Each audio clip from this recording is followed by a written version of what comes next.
মাংস কিছুই নেই, তো ভাবলাম আজকে একটু শাক তুলে রান্না করবো, পাঁচমিশালি শাক। সাথে হচ্ছে ডিম দিয়ে সজনে ডাঁটা দিয়ে একটা সবজি রান্না করব। তো আপনারা দেখতে থাকেন আজকে আমি কীভাবে পাঁচমিশালি শাক তুলে রান্না করি, সাথে ডিম মানে ডিম দিয়ে সজনে ডাঁটা সবজি রান্না করব। আজকে মাছ মাংস কিছু নেই, বুঝছো? হ্যাঁ, বুঝতে পারছি। শাক উঠাচ্ছি। এগুলো কি শাক জানো? এগুলো হচ্ছে তেলা গাছ শাক, মিশালি রান্না করবো।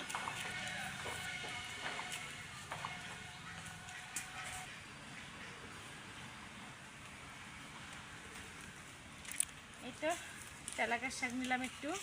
এখন একটু ঢেকে শাক তুলে নেব। আমাদের গ্রামে কিন্তু শাক সবজির অভাব নেই, বুঝছেন? হয়তো বা ভাতের অভাব থাকতে পারে, কিন্তু তরকারির অভাব থাকে না।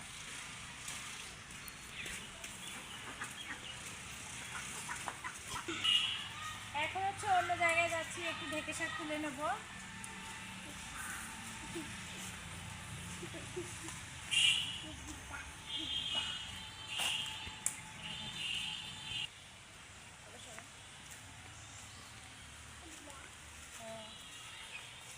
এই দেখেন ঢেকে শাক,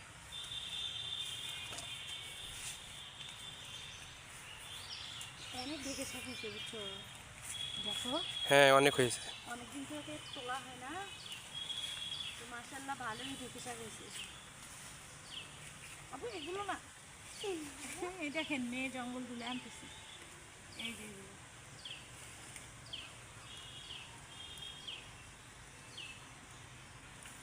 এগুলো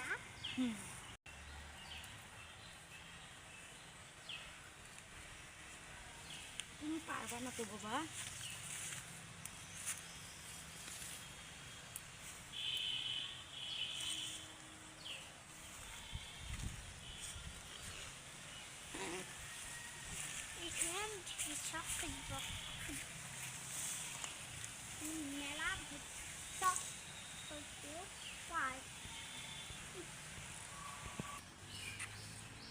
আর এই তো দেখেন পাঁচমিশালি শাক উঠাই নিলাম।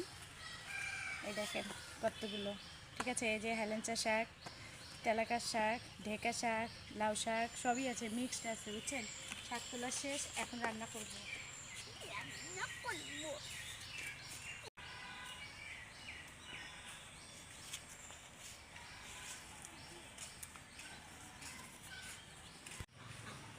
সব কিছু রেডি করে নিয়ে বসে পড়েছি। এই যে শাক ধুয়ে নিয়ে আসলাম, সাথে এই যে সজনা আলু বেগুন দিয়ে একটা সবজি রান্না করবো ডিম দিয়ে। এই যে, তো দেখতে থাকেন আমরা গ্রামের মানুষ কিভাবে যে রান্না বান্না করি, বা সবজি দিয়ে কিভাবে শাক দিয়ে দিন চালাই, তো দেখতে থাকেন। এখন হচ্ছে আমি সবজিটা রান্না করে নেব আগে, তো তার আগে হচ্ছে যে কড়াইয়ে তেল দিয়ে দিলাম, ডিমটা একটু ভেজে নেব। তেলটা গরম হয়ে গেছে, এখন দিয়ে দেবো হলুদের গুঁড়া, এরপরে দিয়ে দেবো লবণ,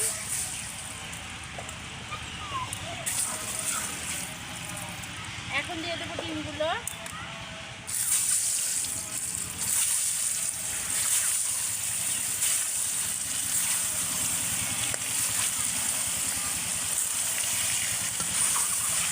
এখানে হাঁসের ডিম আছে আর মুরগির ডিম আছে, দেশি মুরগির ডিম। আমার কিন্তু এই যে ডিমগুলো হয়ে গেছে, তুলে নিচ্ছি। এর মধ্যে এখন মরিচ পেঁয়াজগুলো দিয়ে দেবো।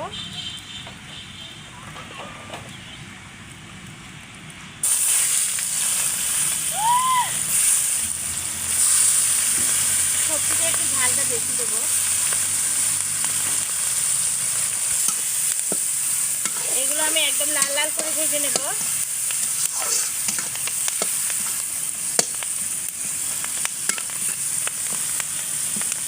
এটা আমার মরিচ পেঁয়াজগুলো ভাজা হয়ে গেছে, এখন দিয়ে দেবো জিরা বাটা।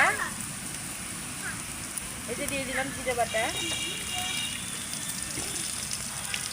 এরপরে এই যে দিয়ে দেবো এখন কেটে রাখা সজনে ডাঁটা আলু বেগুন।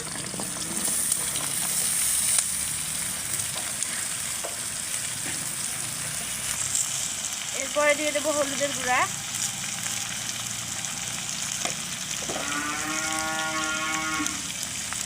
এরপরে দিয়ে দেবো স্বাদ মতো লবণ।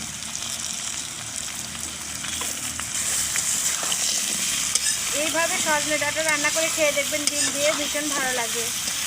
ঠিক আছে, পুরো 2 প্লেট ভাত অনায়াসে খাওয়া যাবে।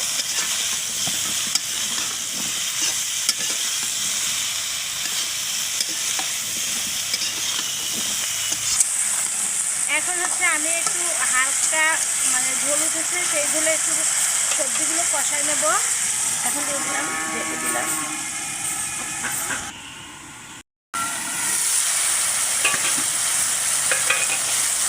এই তো দেখেন আমার কিন্তু কষানো হয়ে গেছে সবজিটা। তো এখন আমি একটু ঝোল দিয়ে দেবো।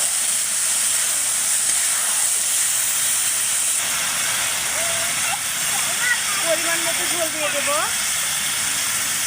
সিদ্ধটা আসলে যতটুকু লাগবে ঠিক ততটুকুই দেবো। এখন হচ্ছে এই যে ভেজে রাখা ডিমগুলো দিয়ে দেবো।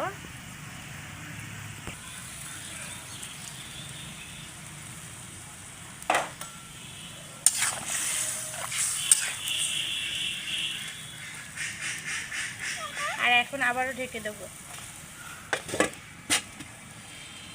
দেখেন আমার কিন্তু এই যে রান্নাটা হয়ে গেছে, সবজি রান্নাটা। এখন হচ্ছে নামিয়ে নেব।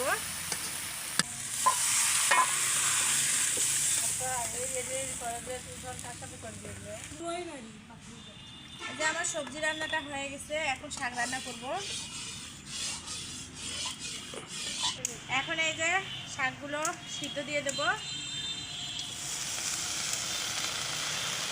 5 মিনিটের শাকের মজাই আলাদা, তাই না? হ্যাঁ, অনেক মজা।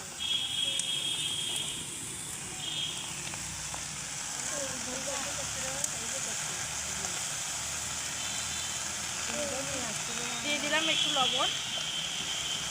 এখন হচ্ছে ঢেকে দেব। আলু দিলে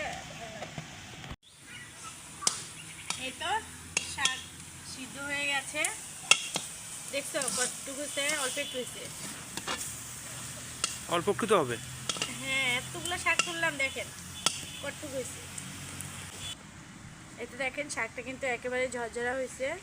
তো এখন হচ্ছে তেলে বাগার দেব। এখন দিয়ে দিলাম সয়াবিন তেল, দিয়ে দেব রসুন, পেঁয়াজ, কাঁচামরিচ একটু বেশি করে দিলাম। এই শাকে একটু রসুন পেঁয়াজটা বেশি লাগে।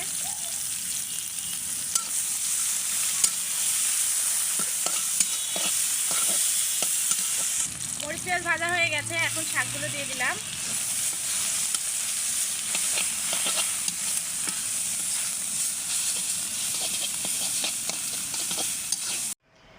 এটাও রান্না করে ঘরে চলে আসলাম। তো আজকে মাছ মাংস কিছুই নেই ঘরে। তো তার জন্য এই যে ডিম দিয়ে সজনে ডাঁটা আলু বেগুন দিয়ে একটা সবজি রান্না করে নিয়েছি। তো এদিকে এই যে শাক তুলে রান্না করে নিলাম, 5 মিশালি শাক। তো আজকে এগুলোই রান্না বান্না। তো সবাই ভালো থাকবেন, সুস্থ থাকবেন। আল্লাহ হাফিজ।